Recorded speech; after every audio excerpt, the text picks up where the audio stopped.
नमस्कार दोस्तों, मैं Vijay Tiwari the book society में आपका स्वागत है। जहां हम आज के इस वीडियो के माध्यम से सब्जेक्ट कोड BHIC 114 के कुछ महत्वपूर्ण प्रश्नों की चर्चा आपके साथ करेंगे। जैसा कि आप सभी जानते हो कि BHIC 114 का जो संबंध है वो है आधुनिक यूरोप के इतिहास से। और इस किताब को पढ़कर हमें 1780 से लेकर 1939 के बीच में जो यूरोप में घटनाएं घटी हैं उनके बारे में पता चलेगा। क्योंकि परीक्षाएं हमारी चल रही हैं तो उन परीक्षाओं को ध्यान में रखते हुए हम इस PDF में 10 महत्वपूर्ण प्रश्नों की चर्चा आपके साथ करेंगे। पहला जो प्रश्न है हमारा वो ये है कि यूरोपियन राजनीति में प्रथम विश्व युद्ध और 1929 के बीच में जो प्रमुख घटनाएं घटी हैं उनका वर्णन कीजिए। यानी कि क्वेश्चन हमसे पूछ रहा है कि प्रथम विश्व युद्ध की शुरुआत से और 1929 के बीच कौन कौन सी घटनाएं हैं जिन्होंने यूरोप की अर्थव्यवस्था और राजनीतिक व्यवस्था को प्रभावित किया है। तो एज वी नो, जैसा कि हम सभी जानते हैं कि पहला विश्व युद्ध 1914 से लेकर 1918 तक लड़ा गया था और इसने न सिर्फ यूरोपियन बल्कि पूरे विश्व की राजनीति को प्रभावित किया। इस युद्ध में करोड़ों लोग मारे गए, अरबों रुपए का नुकसान हुआ और यूरोप में जो अर्थव्यवस्था है वो संकट में आई। और विश्व की राजनीति में अमेरिका जैसी जो महाशक्तियां हैं और सोवियत संघ जैसी जो महाशक्तियां हैं, इनका उदय होना शुरू हो गया था फर्स्ट वर्ल्ड वॉर के बाद ही। तो फर्स्ट वर्ल्ड वॉर कब से कब तक हुआ है? 1914 से लेकर 1918 तक हुआ। इसके बाद 1929 में एक और घटना घटी और ये थी मंदी। आर्थिक मंदी आई थी और इस मंदी ने कहीं ना कहीं पूरे विश्व की जो अर्थव्यवस्था है उसको प्रभावित किया था। तो 1918 से लेकर 29 के बीच में 11 साल में वो कौन कौन सी घटनाएं हैं जिन्होंने यूरोपियन राजनीति और अर्थव्यवस्था को प्रभावित किया है, क्वेश्चन हमसे ये पूछ रहा है। तो बहुत सारी घटनाएं घटी हैं, उनमें से कुछ का वर्णन हम यहाँ पर कर रहे हैं। सबसे पहली और सबसे बड़ी घटना थी वर्साई की संधि। तो पहले विश्व युद्ध के बाद वर्साई की संधि पर हस्ताक्षर किए गए। जो विजयी देश थे प्रथम विश्व युद्ध में उन्होंने इस संधि पर हस्ताक्षर किए और जर्मनी के ऊपर यह संधि थोप दी। इस संधि में ये कहा गया कि पहला विश्व युद्ध जो है वो जर्मनी की वजह से ही शुरू हुआ है, इसलिए युद्ध का खर्चा भी जर्मनी और उसके समूह के लोग ही देंगे। तो ये जर्मनी पर जो कठोर शर्तें थोपी गई, इससे उस क्षेत्र की हानि हुई। सेना पर प्रतिबंध लगा दिया गया जर्मनी की, और जर्मनी से पूछा भी नहीं, ये सब चीज़ें डायरेक्ट थोपी गई हैं। और आर्थिक क्षतिपूर्ति, इससे जर्मनी में असंतोष पैदा हो गया। जर्मनी के लोगों को लगने लगा ये तो हमारा अपमान है, ये हमारे साथ गलत हुआ है। और इस प्रकार से वर्साई की संधि कारण बनती है दूसरे विश्व युद्ध का। तो अगर वर्साई की संधि में थोड़ा सा जर्मनी का सम्मान देखा गया होता तो शायद सेकेंड वर्ल्ड वॉर ना होता। तो फर्स्ट वर्ल्ड वॉर के बाद जो वर्साई की संधि हुई, इस संधि में जर्मनी पर अपमानजनक संधियां थोपी गई। ये सबसे पहली घटना है, ठीक है। इसके बाद लीग ऑफ नेशंस का गठन होता है 1920 में। तो प्रथम विश्व युद्ध में इतने बड़े पैमाने पर लोग मारे जाते हैं और धन की भी हानि होती है, तो ये सोचा जाता है यार एक ऐसी संस्था बनाई जाए जो विश्व में शांति की स्थापना करे। और इसी उद्देश्य से लीग ऑफ नेशंस की स्थापना होती है। लीग ऑफ नेशंस जो है उसका काम था पूरे विश्व में शांति बनाए रखना, सुरक्षा बनाए रखना। हालांकि अमेरिका इसमें पार्टिसिपेट नहीं करता है, जिसकी वजह से संगठन धीरे धीरे करके कमज़ोर हो जाता है। और फिर इस संगठन की कमजोरी सामने आती है 1939 में, यानी कि 1939 में, जब सेकेंड वर्ल्ड वॉर शुरू होता है। तो वैसे तो देखो, लीग ऑफ नेशंस का निर्माण किस लिए किया गया था? ताकि युद्ध ना हो। लेकिन प्रथम विश्व युद्ध के बाद दूसरा विश्व युद्ध इससे भी बड़ा युद्ध होगा जिसमें परमाणु बमों का भी इस्तेमाल किया जाएगा। तो देखा जाए तो लीग ऑफ नेशंस अपना काम सही से नहीं कर पाया। तो इसी वजह से लीग ऑफ नेशंस की जगह आगे चलकर यूएनओ की स्थापना होगी। तो प्रथम विश्व युद्ध के बाद जो घटना घटी वो थी कौन सी? वार्साई की संधि। दूसरी जो घटना घटी वो हुआ लीग ऑफ नेशंस का जन्म। तीसरी जो घटना थी इसने यूरोप को प्रभावित किया वो थी इटली में फांसीवाद का उदय। तो इटली जो प्रथम विश्व युद्ध के बाद इटली को वो फायदा नहीं मिला था, हालांकि वो विजयी देशों की तरफ से था, जीते हुए देशों की तरफ से था इटली, लेकिन फिर भी उसे वो प्रॉफिट नहीं मिला जो प्रॉफिट मिलना चाहिए था, जिसकी वजह से इटली में असंतोष का जन्म हुआ। असंतुष्ट जनता ने मुसोलिनी के नेतृत्व को स्वीकार किया और इटली में एक बड़ा लीडर बन गया। कौन? मुसोलिनी। तो बेनिटो मुसोलिनी ने इटली में फांसीवादी पार्टी की स्थापना करी और फांसीवादी विचारधारा को बढ़ावा दिया। उसका शासन अधिनायकवाद, राष्ट्रवाद और सैन्यवाद पर आधारित था, जिसने इटली को राजनीति को बदल दिया।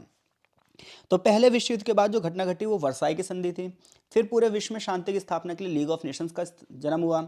लेकिन इधर इटली जो था वो एक तानाशाही प्रवृत्ति के शासक के अंडर में फल फूल रहा था और उसका नाम था बेनिटो मुसोलिनी, जो कि फांसीवादी विचारधारा के प्रतिपादक थे। वाइमर गणराज्य और जर्मनी का संकट। जर्मनी में वीमर गणराज्य की स्थापना हुई जो राजनीतिक अस्थिरता, आर्थिक कठिनाइयों और सामाजिक विभाजन से ग्रस्त था। यानी कि जब हम जर्मनी की बात करें, पहले विश्व युद्ध के बाद जर्मनी की अर्थव्यवस्था बिल्कुल खोखली हो चुकी थी। जर्मनी को जो है ब्रिटेन, फ्रांस ये सब लूट रहे थे। वर्साई की संधि थोपकर यहाँ की जो सेना है उस पर भी प्रतिबंध लगा दिया गया था। ऐसे में जर्मनी में हर तरफ त्राहिमाम था, तो उस चीज़ का फ़ायदा उठाया हिटलर ने और इसने एक अपनी पार्टी बनाई, नाजी पार्टी, और नाजीवादी विचारधारा को इसने आगे बढ़ाया और फिर ये सत्ता पर स्थापित हो गया। जर्मनी के सम्मान को लाने के लिए इन्होंने पोलैंड पर अटैक किया और फिर सेकेंड वर्ल्ड वॉर की शुरुआत हो गई। तो पहले विश्व युद्ध के बाद जो घटना घटी है, वर्साई की संधि, फिर लीग ऑफ नेशंस का गठन, इटली में फांसीवाद का उदय और जर्मनी में हिटलर के नेतृत्व में नाजीवाद का उदय। 1924 में एक घटना घटी जिसे हम दावेस योजना के नाम से जानते हैं। जर्मनी की अर्थव्यवस्था को स्थिर करने के लिए और भुगतान की प्रक्रिया को फिर से मजबूत करने के लिए दावेस योजना पेश की गई, जिसमें जर्मनी को थोड़ी सी राहत मिली। एक संधि थी लोकर्नो संधि। इसमें जर्मनी, फ्रांस और बेल्जियम के बीच में जो जमीन को लेकर विवाद थे उसे सुलझाने की कोशिश की गई। और फिर 1929 में मंदी की शुरुआत होती है और अमेरिकी स्टॉक मार्केट का जो क्रैश है वो यूरोप को प्रभावित करता है। बड़े पैमाने पर बेरोजगारी, आर्थिक अस्थिरता और राजनीतिक संकट को जन्म मिलता है। बहुत खतरनाक मंदी थी ये, इसके बारे में पूरा एक चैप्टर भी है जो आप पढ़ सकते हो। तो प्रथम विश्व युद्ध और 1929 के आर्थिक संकट के बीच यूरोप में राजनीतिक अस्थिरता, आर्थिक चुनौतियां, सामाजिक परिवर्तन गुजर रहे थे। जहां एक और वर्साई की संधि ने जर्मनी को घुटनों पर ला दिया था, तो उसी की वजह से वहाँ पर हिटलर का जन्म होता है और इटली को फ़ायदा ना मिला पहले विश्व युद्ध का, इसी वजह से वहाँ पर मुसोलिनी जो है फांसीवाद की स्थापना करते हैं। इधर लीग ऑफ नेशंस बनती है जिसका काम यह है कि वो पूरे विश्व में शांति स्थापित करें। तो ये कुछ बड़ी घटनाएं हैं जो प्रथम विश्व युद्ध के बाद हुई। अगर क्वेश्चन वो पूछे प्रथम विश्व युद्ध के दौरान, तो एक घटना और जोड़ देना इसमें, रूसी क्रांति। तो 1917 में जब प्रथम विश्व युद्ध चल ही रहा था तो रूस में बोल्शेविक क्रांति हुई थी और सोवियत संघ अस्तित्व में आया था। क्वेश्चन नंबर 2 है कि नाजी शासन के अंतर्गत राज्य और समाज पर लेख लिखिए। तो मैंने अभी बताया आपको नाजी शासन का संबंध कहाँ से था, जर्मनी से था। अब वो कह रहा है जब नाजी शासन आया जर्मनी में तो उस समय राज्य की स्थिति कैसी थी और समाज की स्थिति कैसी थी, ये बताओ। तो नाजी शासन 1933 से लेकर 1945 तक था जर्मनी में। इसने जर्मनी के इतिहास पर बहुत गहरा प्रभाव डाला। जब एडोल्फ हिटलर ने नाजी पार्टी की सत्ता संभाली तो उसने राज्य और सोसाइटी में बहुत सारे चेंजेस किए। और क्या क्या चेंजेस किए वो सुनो। सबसे पहले हम बात करते हैं कि राज्य पर नाजी शासन का क्या प्रभाव पड़ा। तो भाई नाजीवाद का संबंध कहाँ से है, जर्मनी से है। जर्मनी में कौन लेकर आया नाजीवाद की विचारधारा, एडोल्फ हिटलर लेकर आया। हिटलर ने तानाशाही शासन की शुरुआत करी। तानाशाही शासन का मतलब ये है कि भाई जनता को वो अधिकार नहीं होंगे जो अधिकार जनता चाहती है। तो जब हिटलर 1933 में चांसलर बना तो उन्होंने शीघ्र ही एक पार्टी की तानाशाही स्थापित कर दी। विरोधी नेताओं को मारा जाने लगा या फिर उन्हें खत्म कर दिया गया। रिच स्टॉक में आग और एनब्लिंग एक्ट ने उन्हें सभी सरकारी शाखाओं पर पूर्ण नियंत्रण प्रदान कर दिया। सारे के सारे जो डिसीजन मेकिंग पावर है, निर्णय लेने की क्षमता है, वो हिटलर के पास चली गई। नाजी शासन ने जोसेफ गोएबेल्स के नेतृत्व में प्रचार तंत्र को मजबूत किया। प्रेस के माध्यम से, रेडियो के माध्यम से, सिनेमा का उपयोग करके जनता में नाजीवादी विचारधारा का प्रचार प्रसार किया गया और जो भी विरोध कर रहा था उसका दमन किया गया। राज्य ने न्याय प्रणाली को नाजी विचारधारा के अनुरूप बना दिया, यानी कि जिस प्रकार से नाजीवादी विचारधारा न्याय करना चाहती थी उसी तरीके से अब न्याय होगा। गैस्टापो, जिसे गुप्त पुलिस कहते हैं, और एसएस के माध्यम से राजनीतिक विरोधियों को समाप्त कर दिया गया और जो भी हिटलर से असहमति रखता था उन सबको खत्म कर दिया गया। तो राजनीति पर क्या प्रभाव पड़ा नाजीवाद का, तो राजनीति पर प्रभाव यह पड़ा कि तानाशाही शासन की प्रवृत्ति शुरू हुई। सारी जो पावर है वो हिटलर के पास ही आ गई। विरोधियों को विरोध करने का अधिकार नहीं दिया गया, जो भी विरोध करा वो मारा गया। एक ही पार्टी का शासन हो गया, तानाशाही, और नाजीवादी विचारधारा का जो फैलाव था वो बहुत तेज गति से होने लगा। समाज पर नाजी शासन का क्या प्रभाव पड़ा, तो आर्य श्रेष्ठता और नस्लवाद। नाजीवादी जो विचारधारा थी इसमें आर्य जाति को बढ़ावा दिया गया और यहूदियों को उत्पीड़ित किया गया, रोमानियों को उत्पीड़ित किया गया और जो माइनॉरिटीज़ थे उनका उत्पीड़न किया गया। इवन बहुत लाखों लाख यहूदियों को मारा गया। तो समाज पर यह प्रभाव पड़ा। शिक्षा प्रणाली को नाजीवादी विचारधारा के अनुरूप बनाया गया। हिटलर यूथ और लीग ऑफ जर्मन गर्ल्स जैसे संगठनों के माध्यम से बच्चों और युवाओं को नाजीवादी शिक्षा दे रहा था। महिलाओं को मुख्यतः मातृत्व और परिवार की भूमिका निभाने के लिए बढ़ावा दिया गया और ये कहा गया कि महिलाएं अधिक बच्चा पैदा करें और वो सारे बच्चे जो हैं नाजीवादी विचारधारा के प्रति वफादार बने। नाजी शासन ने आत्मनिर्भरता पर जोर दिया और इस चीज़ पर प्राथमिकता दी गई कि बड़ी बड़ी इंडस्ट्रीज अपने देश में लगें, जिससे बेरोजगारी में कमी आई और सभी लोगों को काम मिला।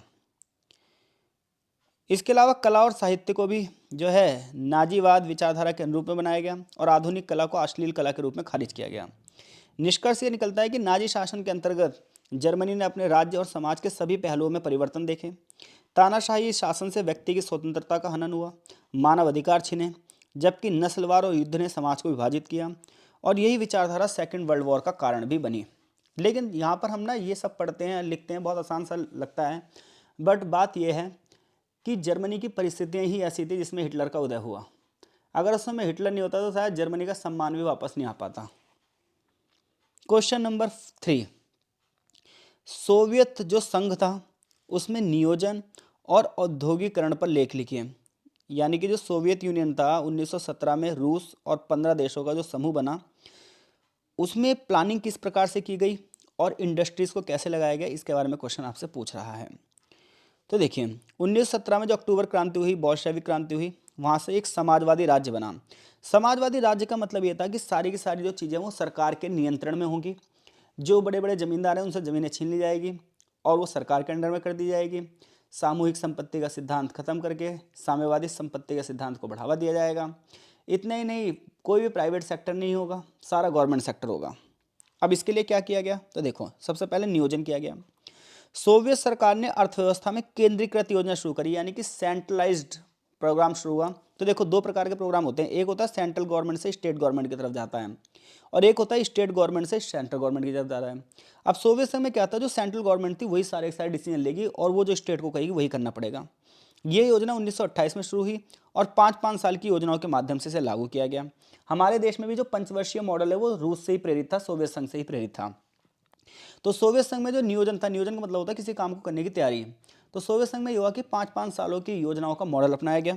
पहली पंचवर्षीय योजना 1928 से 1932 तक चली। इस पंचवर्षीय योजना में जो बड़ी बड़ी इंडस्ट्रीज लगाई गई, बेसिक इंफ्रास्ट्रक्चर तैयार किया गया, कोयले, लोहे, स्टील और बिजली उत्पादन में वृद्धि पर जोर दिया गया।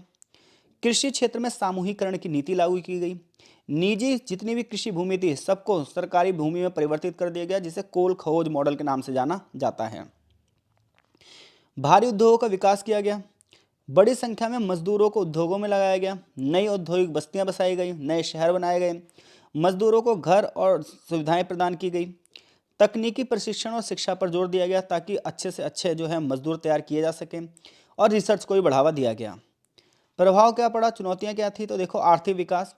सोवियत योजना और औद्योगिकरण ने देश की अर्थव्यवस्था को मजबूत किया और तकनीकी क्षेत्र में भी वृद्धि हुई। समाज को बहुत गहराई से प्रभावित किया, धीरे धीरे करके शहर बढ़ने लगे, समाज के सभी वर्ग जो है वो गतिशील होने लगे, हर एक व्यक्ति अवेयर होने लगा पहले के मुकाबले। चुनौतियां ये थी कि बहुत सारे जो लोग थे उन्होंने अपनी ज़मीनों को छोड़ने से मना कर दिया, जिसकी वजह से बड़े पैमाने पर हत्याएं भी हुई। श्रमिकों को कठिन परिस्थितियों में काम करने के लिए मजबूर किया गया। काम के घंटे निश्चित नहीं थे तो कई कई घंटे काम करवाया गया। निष्कर्ष ये निकलता है कि सोवियत रूस में नियोजन और औद्योगिकरण ने देश की अर्थव्यवस्था और सामाजिक व्यवस्था को पूरी तरीके से बदल दिया। इसने सोवियत संघ को एक औद्योगिक और सैन्य शक्ति के रूप में स्थापित किया। हालांकि इनकी पॉलिसी बड़ी कठोर थी, जिसका प्रभाव ऐसा पड़ा कि आगे चलकर सोवियत संघ विघटित भी हो गया। क्वेश्चन नंबर 4 की ओर चलते हैं। क्वेश्चन नंबर हमारा 4 है कि साम्राज्यवाद के आर्थिक और सांस्कृतिक आयाम का वर्णन कीजिए। यानी कि देखो साम्राज्यवाद का अर्थव्यवस्था पर क्या प्रभाव पड़ता है और संस्कृति पर क्या प्रभाव पड़ता है। तो साम्राज्यवाद का मतलब है कि अपनी सीमाओं को बाहर की ओर फैलाना और दूसरे देशों को अपनी ओर नियंत्रण कर लेना। जिस तरीके से ब्रिटेन, फ्रांस, स्पेन, पुर्तगाल, डचिस, ये सभी देश क्या कर रहे थे, अपने अपने साम्राज्य को बढ़ा रहे थे, खास तौर पर ब्रिटेन।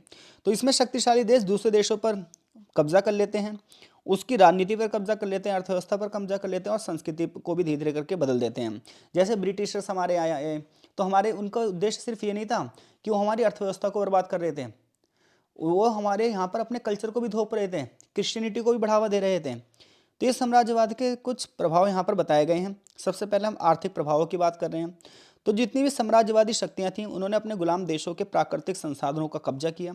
वहाँ के जो मिनरल्स थे, रिसोर्सेज थे, लोहा था, कोयला था, कृषि उत्पाद थे, वन की संपत्तियाँ थीं, उन सबको क्या करा, लूट कर ले गए। श्रमिकों का शोषण किया गया। औपनिवेशिक शासन ने उपनिवेशों में सस्ते श्रम का उपयोग किया, लोगों को कठिन काम दिया और वेतन बहुत कम दिया। जितने भी ये साम्राज्यवादी देश थे इन्होंने अपना प्रोडक्ट जो है उपनिवेशी बाजारों में बेचा और उपनिवेशों के जो उद्योग थे उन्हें बिल्कुल एक तरीके से ख़त्म कर दिया। जैसा कि भारत की अगर हम बात करें तो भारत पर भी उपनिवेशवाद का यही प्रभाव पड़ा कि बड़े पैमाने पर जो थे, जो हमारे यहाँ के देसी उद्योग थे, वो ब्रिटिशर्स जो सामान बनाकर लाते थे उससे कॉम्पिटिशन ही नहीं कर पाए, क्योंकि वो मशीनों से बना हुआ सामान होता था, लागत जो है शुरुआत में ज़्यादा आती थी, बट चीज़ें सस्ती धीरे धीरे करके होने लगी, क्योंकि बहुत बड़े पैमाने पर जब सामान बनता है तो उसकी कॉस्टिंग कम आ जाती है। आर्थिक असमानता, अमीर अमीर हो गया, गरीब गरीब हो गया। संस्कृति पर क्या प्रभाव पड़ा? साम्राज्यवादी शक्तियां अपने सांस्कृतिक मूल्यों को, अपनी सांस्कृतिक भाषाओं को, अपनी परंपराओं को छोटे छोटे देशों पर उन्होंने थोपना शुरू कर दिया, ताकि उनका ये मानना था कि उन्हीं का धर्म सब लोग जो है वो करें, अडॉप्ट करें। जैसे कि यूरोपियन जब भारत में आए भारत को गुलाम बनाने, तो क्या हुआ, उनका उद्देश्य सिर्फ ये नहीं था कि व्यापार को बढ़ावा दें, वो तो ईसाई मिशनरीज के माध्यम से क्रिश्चियनिटी को भी बढ़ावा देना चाहते थे, अपनी इंग्लिश भाषा को भी बढ़ावा देना चाहते थे। तो ये हमारी संस्कृति पर प्रभाव था। उन्होंने शिक्षा और धर्म का प्रचार प्रसार किया। मिशनरी गतिविधियों के माध्यम से ईसाई धर्म का प्रचार प्रसार हुआ। पश्चिमी शिक्षा ने जो स्थानीय ज्ञान प्रणाली थी उसे भी प्रभावित किया। उपनिवेशों में सांस्कृतिक अंतर विरोध उत्पन्न हुआ। लोगों ने अपनी परंपराओं को बचाने के लिए इन लोगों का विरोध किया, और ऐसे में संघर्ष, आंदोलन, धरने, प्रदर्शन, इन सब की शुरुआत हो गई। साम्राज्यवाद का विरोध हुआ और धीरे धीरे करके साम्राज्यवाद समाप्त भी हो गया। निष्कर्ष ये निकलता है कि साम्राज्यवाद ने अपने उपनिवेशों की अर्थव्यवस्था और संस्कृति पर बहुत गहरा प्रभाव डाला है, और बहुत लंबे समय तक ये प्रभाव पड़ा भी है। आज भी भारत देख लो जो है वो वेस्टर्नाइजेशन के मॉडल से बाहर नहीं आ पाया है। क्वेश्चन नंबर 5 बहुत इंपॉर्टेंट क्वेश्चन है ये, कि पूंजीवाद में संकट के लिए उत्तरदायी कारकों का वर्णन कीजिए। यानी कि जो पूंजीवादी सिस्टम है ये कैसे कोलैप्स कर गया था 1929 में, क्वेश्चन हमसे ये पूछ रहा है। तो पूंजीवाद एक ऐसी आर्थिक प्रणाली है जिसमें निजी स्वामित्व को जोर दिया जाता है, प्राइवेट सेक्टर पर जोर दिया जाता है, और ये कहा जाता है कि गवर्नमेंट इन मामलों में ज़्यादा इंटरफेयर ना करे, और इसी वजह से इसे समय समय पर संकट का सामना भी करना पड़ता है। तो देखो, सबसे पहली बात यह है कि पूंजीवादी व्यवस्था में संकट आता ही क्यों है। तो देखो, ये एक साइक्लिक प्रोसेस होता है, एक चक्रीय आर्थिक मंदी होती है जो आनी ही आनी, से कोई नहीं रोक सकता, बूम और बस्ट साइकिल।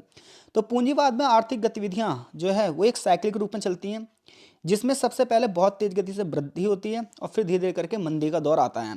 यानी कि अगर आप इकोनॉमिक्स के रूल देखोगे तो उसमें एक साइकिल चलता है, जिसमें एकदम से कंपनियां बूस्ट यानी कि आगे की ओर बढ़ती हैं, और फिर एकदम से क्या हो जाता है, बस्ट यानी कि एकदम से गिर जाती हैं। तो ये उतार चढ़ाव आता ही आता है, और इसकी वजह से बेरोजगारी और आर्थिक संकट पैदा होते हैं। पूंजीवादी प्रणाली में धन और संसाधनों का असमान वितरण होता है, अमीर अमीर हो जाते हैं, गरीब गरीब हो जाते हैं, जिसकी वजह से सामाजिक असंतोष होता है और आर्थिक संकट को बढ़ावा मिलता है। बाजार में जोखिम बहुत ज़्यादा होता है, इन्वेस्टमेंट करते समय बहुत सावधान रहना चाहिए। ऐसे में शेयर बाजार की अत्यधिक अटकलें होती हैं, और बबल्स का फटना मंदी का कारण बन सकता है।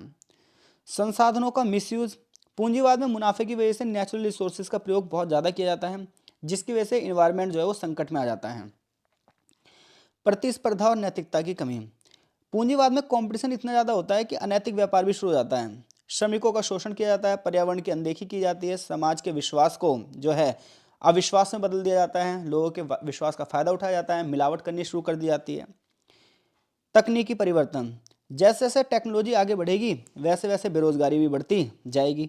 क्यों? क्योंकि जो पुराने लोग होंगे उन्हें उस टेक्नोलॉजी का ज्ञान नहीं होगा, जिसकी वजह से वो श्रम बल से बाहर हो जाएंगे। सरकारी हस्तक्षेप की कमी, सरकार इंटरफेयर कर नहीं सकती, जिसकी वजह से अर्थव्यवस्था कई बार बहुत ज़्यादा गिर जाती है। 2008 के संकट में ऐसा देखा गया था। तो पूंजीवादी संकट में कई कारक उत्तरदायी हैं। अर्थव्यवस्था अस्थिर होती है, आय में असमानता होती है, और बाजार कैसे काम करेगा इसके बारे में कोई निश्चित भविष्यवाणी नहीं की जा सकती है। तो आशा करता हूँ इन पांचों क्वेश्चनों में से कोई भी क्वेश्चन आया तो आप डेफिनेटली कर दोगे। क्वेश्चन नंबर 6, 7, 8, 9, 10 जो है हम इस वीडियो के भाग 2 में चर्चा करेंगे।